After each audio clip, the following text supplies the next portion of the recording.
And when I talk about that, this is 1,600 acres throughout not just the city of San Diego, through I-5, I-15, 805, all dump into this watershed. Lemon Grove and La Mesa also contribute to this watershed. And this is a creek that has been around for millennia. It's a creek. It's not when you look at Los Angeles and they have those big, wide concrete corridors that convey and aqueducts that convey water.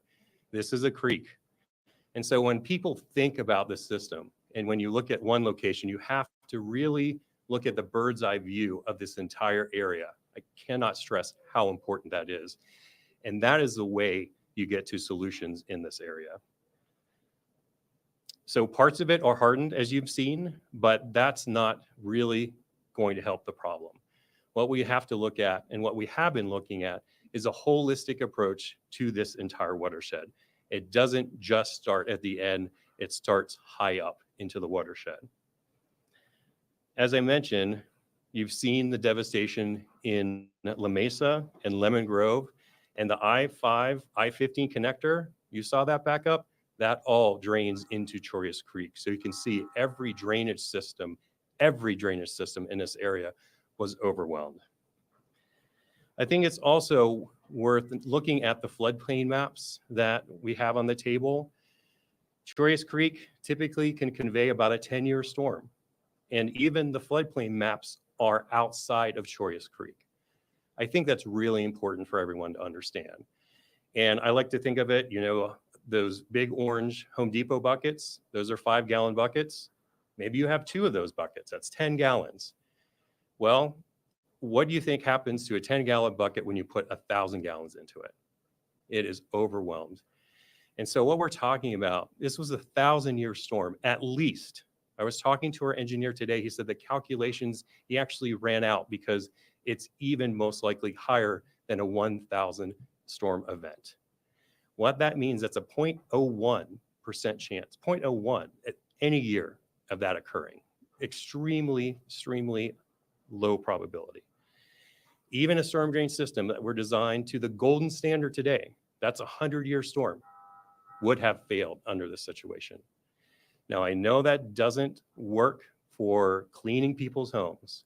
It doesn't save their precious memories, but it does serve as an important benchmark for us to meet, and that we know we have to strive and we have to do better, and we are. The only way to fix this area is to re-engineer, but you can't just do hardened infrastructure. You have to look at, it's a biologic community, but it's also an asset to the community. So the plans we have that I'll be describing later treat Choyas Creek not just as a floodway. It's also a creek and it's an attribute for the community, and that's what we envision. I do want to talk about past maintenance because this is a large watershed. So 16,000 acres. I want to remind that's a scope we're talking about.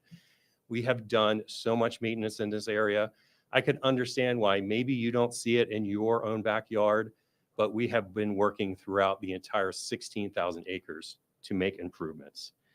Just to give you an idea, crews inspected last year 2,200 storm drains and cleaned 547 storm drains and removed 113 tons of material. This is just from Choyas Creek. That's not including the rest of the city. Just so far in fiscal year 24, crews inspected over 3,800 storm drains, cleaned 471 structures, and actually have removed more than 7 tons of material from this area. And we're not done yet. Also, in prediction of the storm, which we do acknowledge that was not what anyone was expecting. That was definitely under-predicted storm. We've actually proactively, as we do before every storm, inspect 82 critical storm drain structures just in Choyas Creek watershed alone. The city is doing maintenance in Choyas Creek. That's very critical. Also, emergency work is currently underway. We started last week, and we're going to continue to be here until everyone is made right. Beta Street maintenance, dredging will be starting this week. This is critical. And while it will not get to 100-year and will not protect to a 1,000-year storm, God forbid we do not see one of those anytime soon, because we have emergency declarations from the city, which was the first, from the county, and from the state, we're able to enact emergency permitting provisions that we were not able to do so otherwise. That allows us to go in and do this dredging. While it will not protect for a 100-year or 200-year storm, this is an area that needs all the protection we can get as immediately as we can possibly do it. And that's what we're doing. Also, we're going to be continuous work on additional storm drains that we know were impacted from this storm, from everything upstream. We're bringing in not just our own crews, but emergency contractors this week and next week. We know there's a storm predicted for Thursday, a week from today. We're not waiting to get all of this work done in advance of that storm. The real solution here are capital improvement projects. I cannot stress that enough. You could maintain this system all day. If we get another storm event like that, it will happen again. What the city has been doing for years is planning. And this is something a lot of people, and I understand you don't see that. You don't see it until construction happens. And I'm happy to say construction is happening in the Troyes Creek watershed. Under this mayor's leadership, we were able to obtain $733 million of low interest loans, one of the only kind ever in United States history for a stormwater system to actually get in and do proactive maintenance for infrastructure that's so desperately needed, and at the same time addressing water quality that is so important to our communities. That's $733 million. I'm happy to say many of those millions are actually going to be going to the Troyes Creek watershed. So we've recently completed 2 storm drain improvement projects in Labrico Court, and actually others throughout the region and in the watershed. We have in construction right now in Logan Heights, a low impact development projects. And these are ones that not only address water quality, but they slow down floodwaters, so it allows these storm events to not be so dramatic in the future. We have 5 construction projects starting this very year, including one in Southcrest Park, over $5.7 million worth of funding that's starting in just a few months that will not only address water quality, but help slow down these floodwaters. We also have a Lomita Street that is going to be starting later this year. These are all flood control and water quality improvements that the community is going to see. Also, we have done past storm drain maintenance in key areas throughout the city. Ocean View Channel was dredged in 2022. Alpha Channel was in Southcrest was also dredged, removing over 2,000 tons of material from these areas, 2,000 tons. Critical, but again, not enough to protect from a 1,000 event storm. And we've even were underway, actually before the storm hit, doing work in Rolando, which is upstream, but a critical part of the Troyes Creek watershed. So far, we've removed 270 tons of material from that channel in Rolando. But there's more to come. We have a list of over 24 of projects in the Troyes Creek watershed. We're really proud to put it out there. We acknowledge we need to do a better job of telling the residents what we're doing, but you have the city's commitment to make this better. And again, the heartfelt apologies and sympathies for what people are having to deal with. And with that, again, I'm providing a high level overlook. I might not have every detail of every project that's going on. I just got out of the Emergency Operations Center update. So I apologize if I don't know exactly what detail, but I'm sure whatever information I'm unable to provide that answer, we'll get that information for you. Yes. How does the city prioritize which channels, parts of the channels? Sure. Well, every year we do an update to the Environment Committee. We did one in November last year. It's actually posted on the city's website. Not only do we take input from the community, we have an annual survey. We ask people What channels are most important to you? But what we have a strategic approach and we look at risk management. So what is the likelihood of something failing and the probability and consequence of that failing? We have over 200 channel segments throughout the city, and we cannot do all of them, unfortunately, at once. It is important to note that every time we do a storm drain channel, it takes years to prepare. Believe it or not, it takes us a lot longer to dredge something. We can dredge in a week or 2 weeks in some cases. Other areas might be longer. The regulatory process in order to get those permits can be arduous. Now, we've worked with our partner agencies, the resource agencies, to try to streamline things as much as possible. It's important to note too, we have to get the funding for mitigation. So any acre that we remove of vegetation from the storm drain channels, that is a jurisdictional wetland and is regulated by the Army Corps of Engineers, U.S. Fish and Wildlife, Cal Fish and Game, Regional Water Quality Control Board, and if it's in the coastal zone, also the Coastal Commission. All those agencies have to approve all of this work, and we have to mitigate. Every acre is at least an acre, sometimes 2 or more acres, we have to buy mitigation credits for, and this can be millions of dollars. Do those agencies also have to approve storm drain, like cleaning? Not storm drain cleaning channels, yes. How does the city prioritize storm drain cleaning? Storm- How many can you do in a year? Well, we do thousands every year.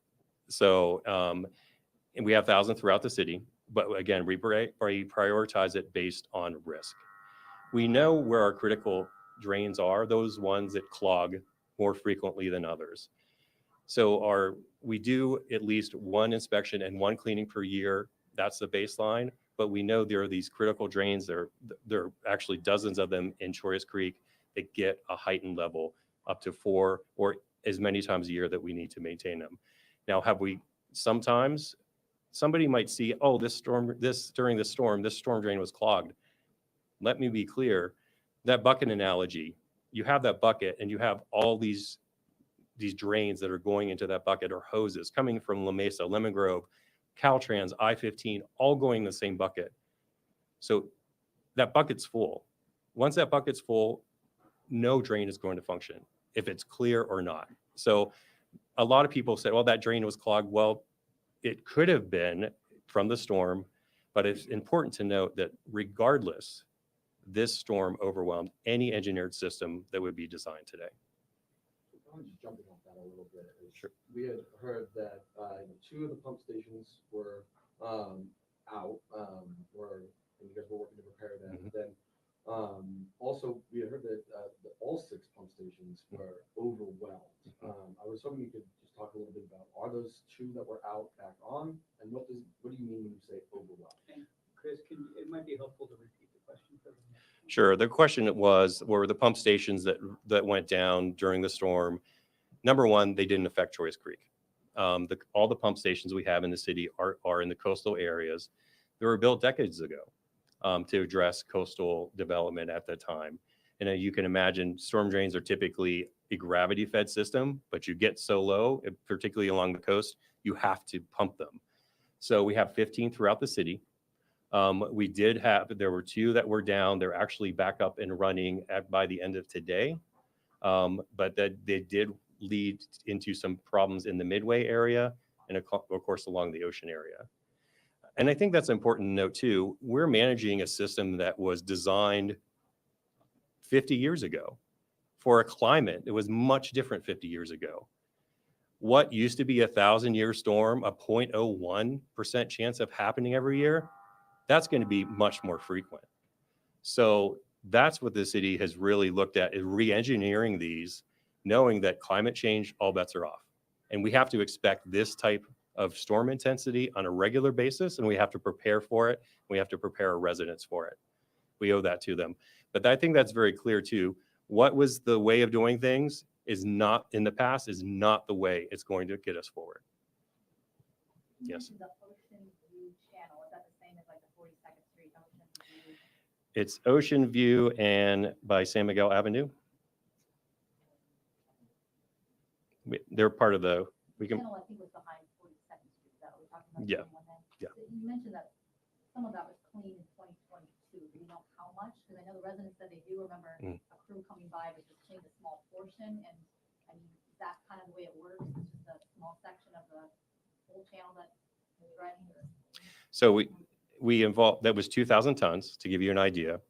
And we do channel maintenance. Of course, we have to do it strategically because, like I mentioned before, permits are difficult to obtain and mitigation is difficult to obtain. And actually, we have to be strategic. So we look at those choke points and look to see where we've had past flooding.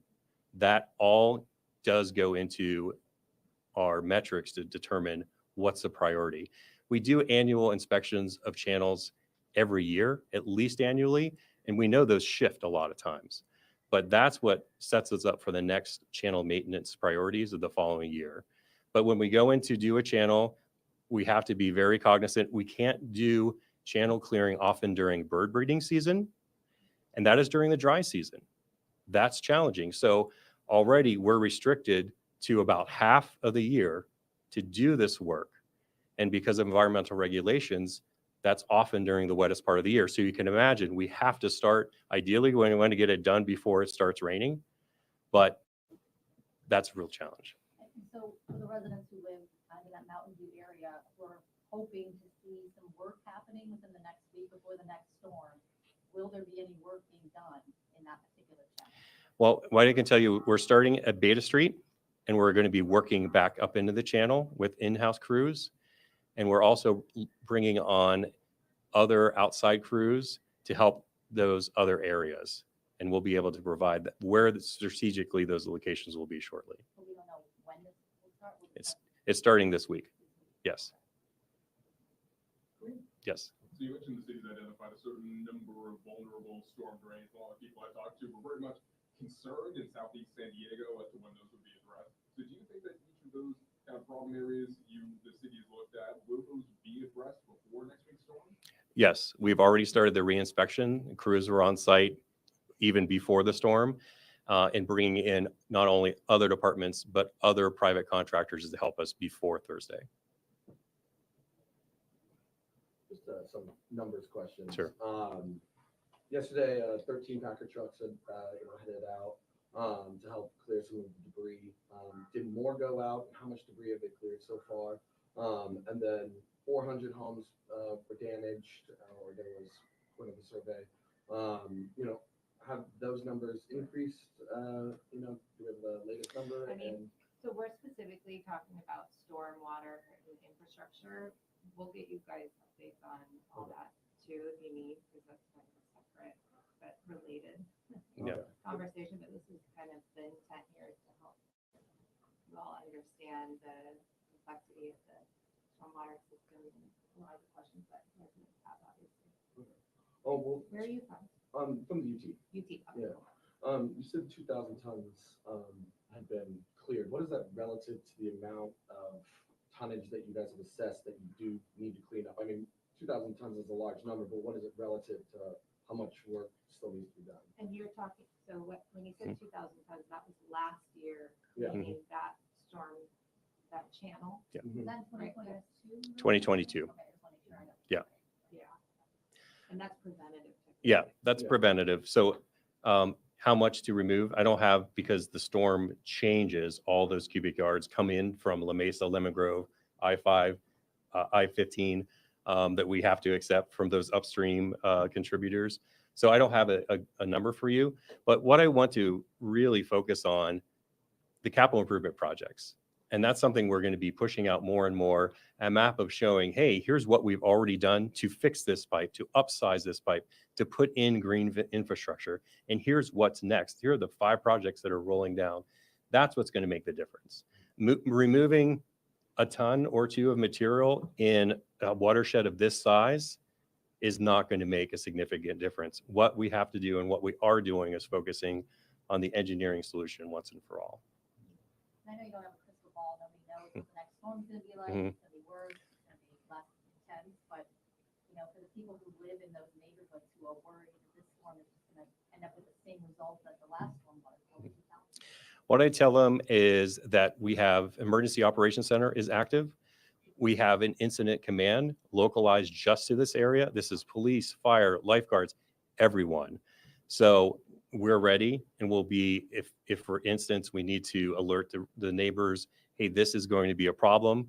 We have those boots on the ground now that will be able to do that and make them feel much more safe. And you need to be focusing in the southeastern San Diego. Absolutely. Could you repeat or be more specific about the work being done on Beta Street? You said you're starting with Beta, so what, are you able to do certain things with an emergency declaration that you can like skip over the Army Corps and stuff? Sure, I can address that. So we can actually, because of the emergency declarations, we're able to use emergency provisions to do dredging. So that doesn't, we still have to get, it's after the fact permits. We have to notify all the regulatory agencies. I was on the call with the head of the Regional Water Quality Control Board today. We have to notify them. We actually have to get after the fact permits. So we have to do all the mitigation. We have to do all the regulatory things. It's after the fact. Fortunately, they're willing to work with us proactively. But what that entails is going in, starting in Beta Street, putting in heavy equipment and removing any and all vegetation that we can, anything that got washed into the storm drain channel. And I was there myself. I've seen what was washed into there. It's everything. And in a lot of cases, it's people's belongings. So it's something that we are addressing in advance of Thursday's storm. It might be nothing. The storm might be nothing, but we can't chance that. We have to do everything we can today. You're going to like backloads and like gonna scrape it to the concrete bottom? Scrape it. Well, there's no concrete bottom in most cases. Choyas Creek, generally, there are pieces of concrete, but it's just a creek. It's not an engineered storm drain like you see in LA. Just channelize. Well, it started as a creek. Parts of it are artificial, but there's mostly the bottom. You're not going to find any concrete. So yeah. And also you can't go too deep because remember the floodplain goes outside and there are buildings in that floodplain.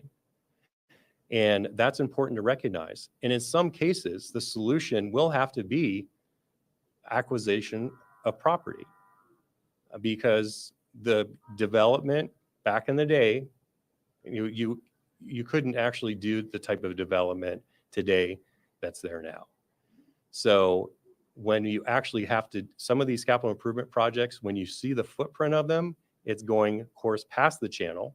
The channel's not enough. And you can't, it's not a matter of just going deeper, because you go deeper, then you're going to be affecting people's properties. And we cannot do that. So that's another complex thing that I think I would like them to understand. There are some parts that we're seeing we're going to have to actually acquire property. That's very expensive. It's very impactful to the community, a community that desperately needs housing. So it's something we need to do very carefully and with their input. I have a question from someone who texted me online, and she's asking about a project that never panned out, but she wants to explain that it's probably just in the regulatory permitting review process, but it's a South Crest green infrastructure drainage system. Yes, that's going into construction within 2 or 3 months. 2 or 3 months. Yes. Do you want to repeat that with the name of the Sure. project? The South Crest Green Infrastructure Project, that's about a $5 million project. That's actually, it's green infrastructure, so it's going to serve not only water quality, but it's going to improve the storm drains in the area and slow down some of these storms. That's actually in an advertisement with the contracting community, and we expect to break ground within 3 months. Would it be helpful for you guys if you kind of explained the map? I don't understand the map. Okay, yeah. Sure. That's what I figured. I- So, I have a question. Mhm. I just went, literally before coming here, to the area out in Campo Hamacha Road. Mhm. It's behind the house. Yes. Is that considered a creek or a canal? What is it considered that one? It doesn't have any. Yeah, it doesn't have an infrastructure yet, but we're into final design to improve Hamishaw Channel. And that's one of the capital improvement projects we'll be able to share with you shortly to actually improve drainage in that area. It's desperately needed. Can you explain, Mhm. so on, behind 42nd Street, where it really flooded bad, Mhm. at least that's where it was going. Yeah. There are trees that are like 30 or 40 feet tall. Can you Mhm. explain what it takes for you to remove those trees? And I'm guessing what you're saying is there's dirt under there. So potentially they could grow back. back or something Yeah. else get ripped for that. Well, What does it take? I mean, it sounds like it's a lot of permits and. sure. It does require environmental permits. So vegetation, it's part of a wetland community. So it's regulated by Army Corps and Regional Water Quality Control Board and wildlife agencies. And it's habitat. So anytime we go in, before we do that type of work, we actually have to acquire authorization and permits, and we have to mitigate for that vegetation after the fact too. Can you explain that Is it's that not? like a 10-year process? Well, if you do it one-off, it can take years. What we have done and worked with the regulatory agencies, we have a 5-year programmatic framework in place that allows us to streamline the process. Even with when streamlined, it takes at least 2 years by the time to complete all the studies and get all the permits, about 2 years on average. And then you have to do the mitigation and pay for that too. I mean, I get it. This is not the administration that's current fault or anything, you know, I don't know how far back. But this one lady showed up and she had a 1979 article. Mhm. You know, but and she's saying, look, this is 50, 40 years ago. Yes. And how is it that this has gone on this long? Well, funding was a huge impediment. And that was the big win for this administration, getting that EPA 733 million that allowed us to do a lot of these projects that we had planned, but we never had the funding to execute on them, quite frankly. That was huge. And it's we need a dedicated funding source for stormwater to have ups and downs and ups and downs. If you start designing a project today, it takes a year or two to design. You have to have continuous funding that allows you to construct those projects. If you don't have that, then you're starting something without finishing it. So that's what, with the 733 million, that's going to allow us to finish a lot of things we started. And I think it is worth mentioning, the maps that we have out here, and these are available online. And I used to own a property. I used to live in a floodplain, so I'm very intimate with FEMA's website. But I think particularly if you look at the Beta Street map, there are two different colors, and you see the blue and you see the orange. So the blue, it's called what's the 100-year floodplain limit. So this is the area that would typically flood when you have a 100-year storm. So these have been mapped for decades. So there are structures here. So those are, of course, the most vulnerable. And this is one of the pieces of data that we use to help prioritize flood control. You do have the orange area, that's 500-year limit. So that's not regulated. So any building permit within the blue area, you build a new structure today, you have to raise that structure above that 100-year limit. This is a federal law. If you ask anyone, I used to live in Florida, so we have a lot of people in the floodplain there. Not as many here, but when you are in it, it's very critical. So the orange is not regulated from a construction standpoint, but to give you an idea, a 1,000-year storm, FEMA doesn't even map a 1,000-year storm. They go up to 500. And even that, you can see the impact. So when we talk about having to make improvements, in some cases, looking at not just widening the channel, that means we actually have to look at private property. The stormwater department has like a $1.7 billion deficit, right? I mean, how much? The deficit's in the billions of dollars when you look at over 20 years. It's something that we've been very strategically communicating. 2 years ago, there was a stormwater funding strategy presented. That's online. It's really impactful. And what that does, it looks at not just flood control, but also the water quality. We have a lot of regulatory requirements we have to meet from the Regional Water Quality Control Board, that we have to clean up water in certain areas. So that need is extraordinary. Yes. Yeah, how would you describe the deficit in terms of how quickly you can address some of these channels? Currently, we're budgeted to do about four channel cleanings every year.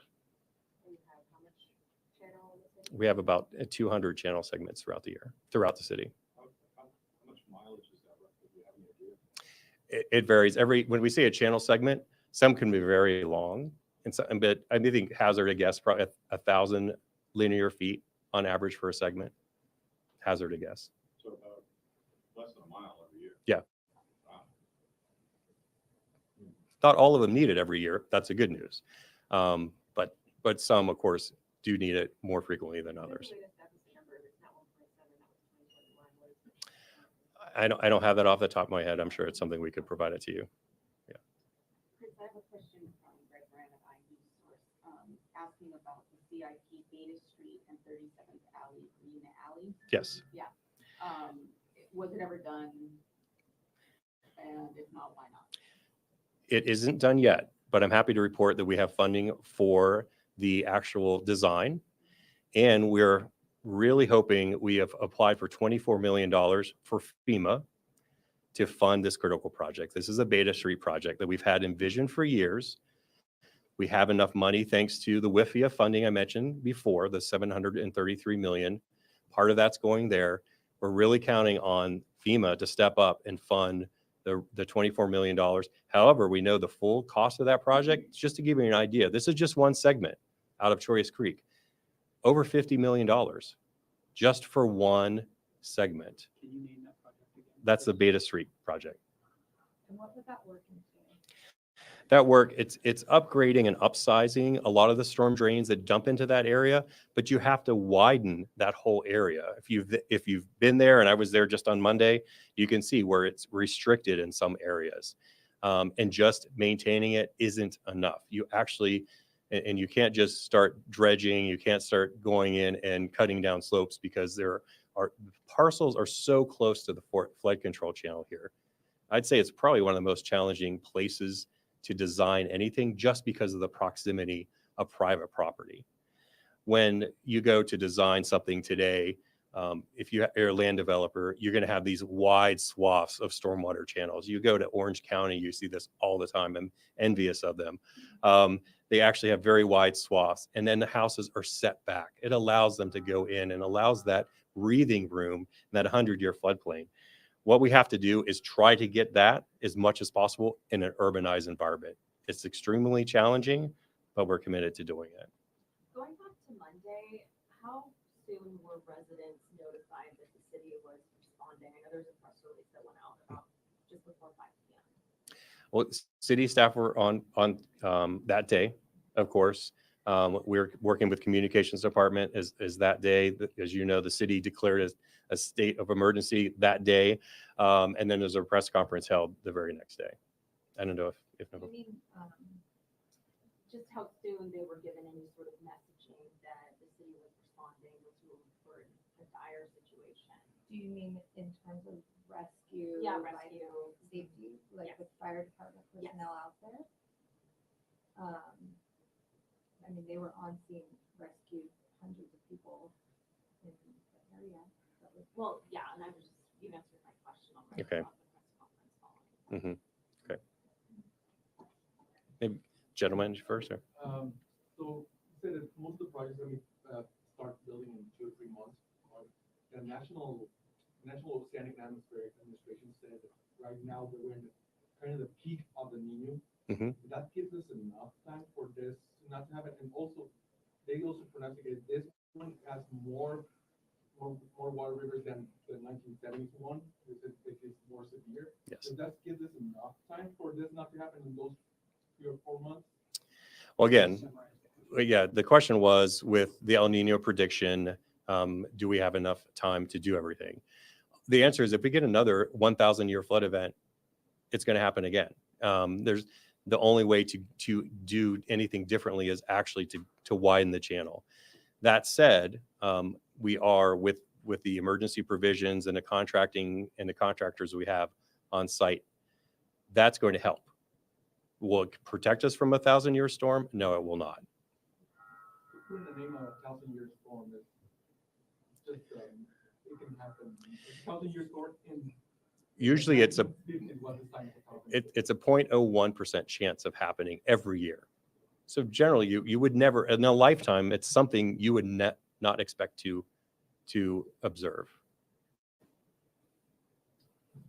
Yes. I know you addressed this about the Conwood Street Mhm. and all that runs next to it. Mhm. Most of the people address the situation replying to that. They say for years they have been asking the city to Mhm. clean it, and it hasn't. Do you have any records when was the last time that specific canal was actually cleaned? I don't off the top of my head, but I'm sure we can research it. What I'd encourage people to understand is, like we mentioned, Choice Creek is huge, and you have to be strategic. So we will do dredging in some places that it's going to impact you in front of your house. Like upstream, if we can address a lot of things, and downstream, if we remove plugs, that's a benefit to you. And actually, and you might not even know we're doing anything. So Cottonwood Creek, I don't have off the top of my head, but we'll definitely research that and see. Another question, now that the water, descended, I can see, like you mentioned, furniture, all sorts of things. Mhm. And we have rains coming up next week. Yes. What would be the advice to do it? Should people start cleaning by themselves or just wait for the city to do it? People are scared, and I have a live swimmer right now. Sure. They want to know what's going to happen because they're very, very scared right now. There's rain coming, and we have everything that was dropped along with the weather already. Yeah. Just can you send a message to them Sure. right now? Summarize. Sure. The question is, what can people do to prepare for the next storm, and what is the city doing to prepare for the next storm? One request I would make of residents, and I've seen pictures, and like I said, I was there on Monday. Whatever you can do to remove your cars from the right of way will dramatically help our crews help you. I cannot emphasize that enough. Hopefully by now they've contacted their homeowners insurance, their car insurance. Hopefully the car insurance will cover removal of that vehicle. We're strategizing on, for those people who are unable to do so, what are options for that. We'll be pushing that out later. But number one, that would be the request I would have. It would really help our crews out tremendously, because these men and women have been out there day and night to make things safe. But what the city is doing now, not only clearing the roads to make sure it's passable and trying to get the community back to normal as quickly as possible, but it's also in-house crews. Like I said, we're going to be this week in Beta Street, starting dredging, removing that material from Troyes Creek, working upstream, and at the same time bringing on contractors later this week, early next week in advance of the storm, to remove as much of that material as possible. Funding for these, upcoming projects and everything, could that be assisted by, like a presidential emergency declaration? And if so, the city is pursuing that, kind of where is the city in that process? Absolutely. Because we've enacted the Emergency Operations Center, and because all of the declarations, we're currently tracking city expenditures to see what we can do to actually get reimbursed. Working with FEMA to see proactively what funds can we get for emergency response. We're also able to work with our friends in the county and in the state to see what other resources, if we need any resources to be brought down to help us now. Funding is a key component. We're going to be seeking a lot of that from the federal government. But there's no, steps being taken towards that presidential, declaration? Yes. We're anticipating getting some information out to all of you today about all that. I apologize. I actually do have to go meet with Secretary Crowfoot. Okay. Thanks, everyone. Thank you. And I'll send out these maps to all of you.